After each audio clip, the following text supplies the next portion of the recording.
ఇప్పుడు ఇదేదో మజా ఉంది. మళ్ళీ ఏంది మళ్ళీ అడుగు.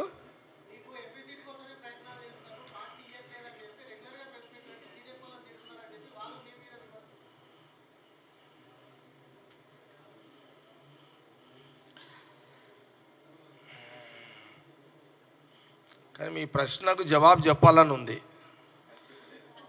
కానీ ఈరోజు మా మెయిన్ ఎజెండా రాహుల్ గాంధీ ప్రధానమంత్రి కావాలి, 17 తెలంగాణలో ఎంపీ సీట్లు గెలవాలి.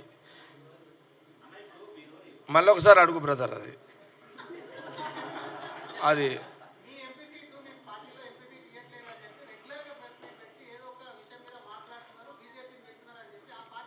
అదే మళ్ళొకసారి అడుగు ఈ జవాబు, ఈ ప్రశ్న ఇంకోసారి అడుగు, ఇంకొకసారి అడుగు అన్న.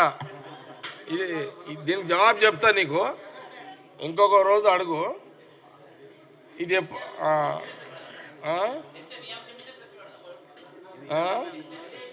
నేను ఈ ప్రశ్న కోసమైనా టికెట్ అడిగి తీసుకొని పోయి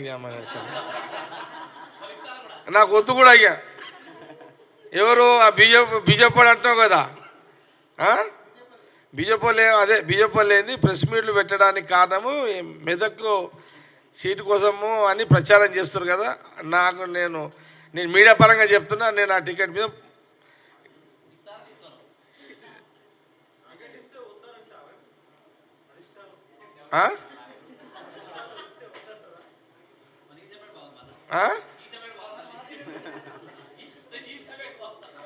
ఆయన మీరు సరే మీదేం వాళ్ళు అన్నారు కాబట్టి అడుగుతున్నారు.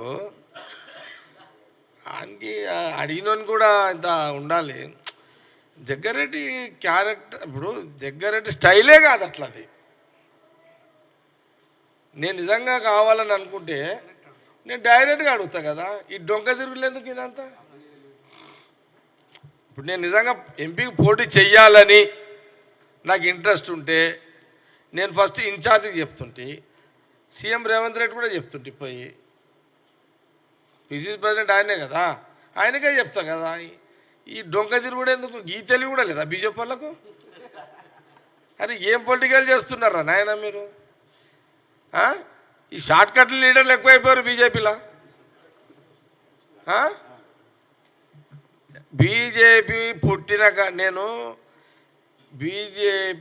నేను పుట్టినప్పుడు బీజేపీ ఇంకా పుట్టలే, అంతేనా? నేను 66లో పుట్టినా, 66లో పుట్టినా. అది ఎప్పుడు పుట్టింది? వినండి, నేను 66, 1966లో 7 జూలైలో నేను పుట్టినా. బీజేపీ ఎప్పుడు పుట్టింది? 80లో పుట్టింది. నేను బీజేపీ పార్టీ పుట్టక ముందే నేను పుట్టినా. బీజేపీ ఎప్పుడైతే పుట్టిందో ఏ సంవత్సరంలో, అప్పటి నుంచి నేను ఆడున్నా. వాళ్ళ కథ అంతా నాకు తెలుసు. ఈ మొన్న వచ్చినోనికి ఏం తెలుసు? తూదెలేదు తాదెలేదు వీళ్ళకు. ఏమని ఎవరిని తెలుసా బీజేపీ గురించి వీళ్ళకు? నేను అప్పుడు అది మళ్ళీ ఒకసారి చెప్తా మీకు వాళ్ళ కథ కదా. విచిత్రంగా మాట్లాడతారు.